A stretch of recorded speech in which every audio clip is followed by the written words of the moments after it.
प्यारे बच्चों, आज तुम्हें हम लेसन 3 जल संसाधन ज्योग्राफी में पढ़ा रहे हैं और ये सेकंड के क्वेश्चन से रह गए होंगे तो कल लिखा देंगे, देख लेना, जैसा भी हो बता देना। जल संसाधन क्या है? लेसन का नाम है जल संसाधन। क्या है जल? तो आप जानते हैं, पानी, वाटर जिसे कहते हैं। संसाधन अंग्रेजी में रिसोर्सेज, वे साधन या पदार्थ जो हमारे काम आते हैं संसाधन कहलाते हैं। तो जल एक पदार्थ है जो हमारे काम आता है, तो इस प्रकार जल भी एक हमारा संसाधन है। इसके बारे में आज हम तुम्हें पढ़ाएंगे। इसमें जो पाठ में पढ़ाना है क्या क्या, जल किसे कहते हैं, क्यों आवश्यक है, फिर जल की दुर्बलता, जल का संरक्षण क्यों आवश्यक है, प्रबंधन की आवश्यकता क्या है, सिंचाई, औद्योगिकरण, शहरीकरण, जल प्रदूषण, समुचित जल प्रबंधन की आवश्यकता, बहुउद्देशीय नदी घाटी परियोजनाओं के बारे में आपको विशेष रूप से पढ़ाना है। आपको मालूम है, जैसा कहा जाता है जल ही जीवन है।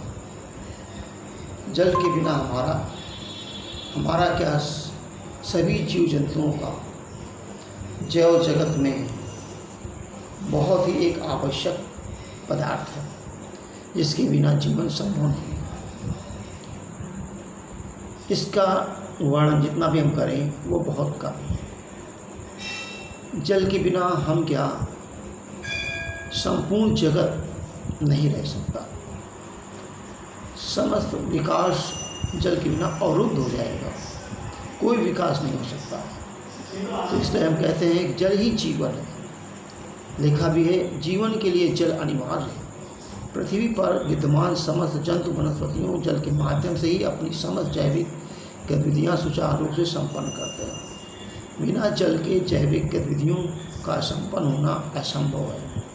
पृथ्वी का लगभग 3/4 भाग जल से घिरा है, किंतु इसमें मीठे जल अर्थात अलवणीय जल का हिस्सा बहुत कम है।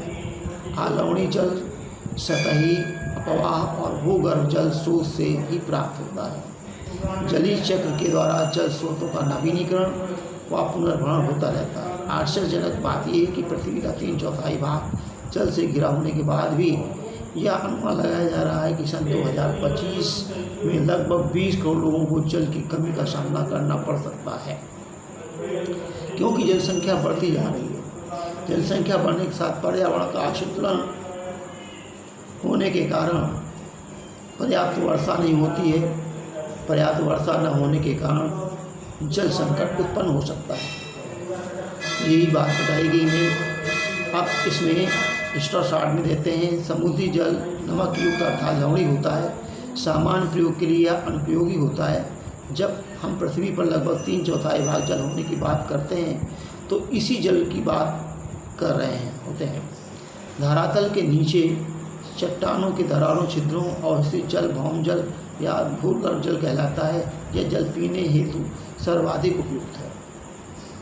धरातल पर स्थित विभिन्न जल स्रोत, नदियाँ, झीलें, नहरें या विभिन्न जलाशय सतही अपवाह कहलाते हैं। इनके द्वारा जल एक स्थान दूसरे स्थान पहुँचता है। भारत में विश्व के धरातलीय क्षेत्र का लगभग 2.45% जल संसाधनों का 4%, जनसंख्या का लगभग 16% भाग पाया जाता है। देश में एक वर्ष में वर्षण से प्राप्त कुल जल की मात्रा लगभग 4000 घन किलोमीटर है। धरातलीय जल और पुनः पूर्ति आयोग भौम जल 1869 घन किलोमीटर उपलब्ध है। इसमें से केवल 60% जल का लाभदायक उपयोग किया जा सकता है। इस प्रकार शेष देश में कुल उपयोगी जल संसाधन 1122 घन किलोमीटर है। इसके अलावा एक्स्ट्रा शॉर्ट में जब वर्षा होती है तो भूमि की सतह से जल विभिन्न शैलों में रिस कर भूमि के अंदर जाता है और भौम जल का हिस्सा बनता है। इस क्रिया को पुनर्भरण कहते हैं। जल समुद्र, झील, तालाब, खेतों आदि में से वाष्प बनकर उड़ता है। ये जल वाष्प वायु में संघनित होकर बादलों के रूप में परिवर्तित हो जाती है। यह संघनित जल वाष्प पुनः वर्षा के रूप में पृथ्वी पर आ जाती है। धरती से जल पुनः सागरों पहुँचता है तथा पुनः जल का वाष्पीकरण होकर यही प्रक्रिया निरंतर चलती रहती है। इस प्रकार जल एक चक्र के रूप में गतिशील रहता है, इसे जलीय चक्र कहते हैं।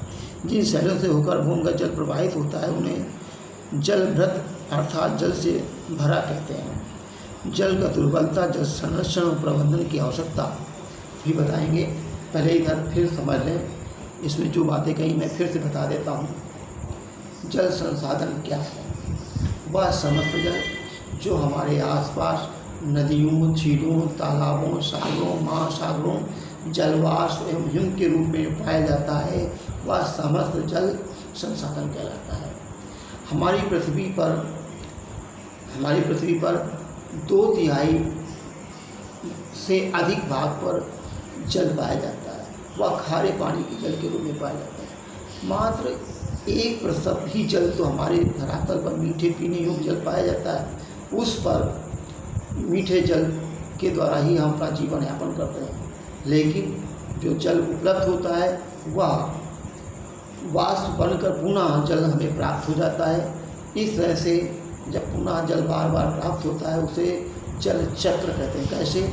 सागरों के माध्यम से जल वाष्प बन करके संग्रहित होकर बादल बनते हैं, बादलों के माध्यम से पुनः वर्षा के माध्यम से जल धरातल पर पुनः आता है और वह धरातल से रिसकर भूमि के अंदर चला जाता है, जिसे हम भूमिगत जल या भौम जल कहते हैं। और जो नदियों के माध्यम से पुनः जल बहकर चला जाता है सागर में, फिर वह भाप बनकर पुनः धरातल पर फिर आता है।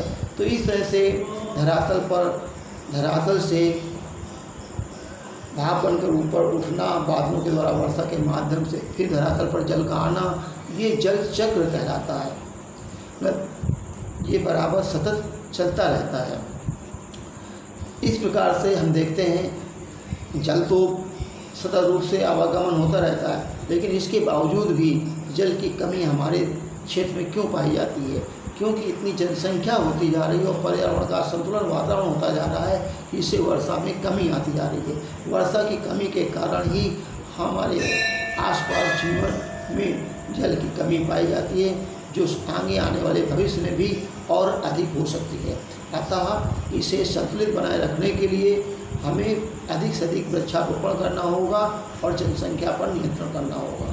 धन्यवाद। इसी के आगे हम फिर कल चर्चा करेंगे कि जल की दुर्बलता, जल का संरक्षण और प्रबंधन क्यों आवश्यक है, इस पर गहन विचार करेंगे। धन्यवाद।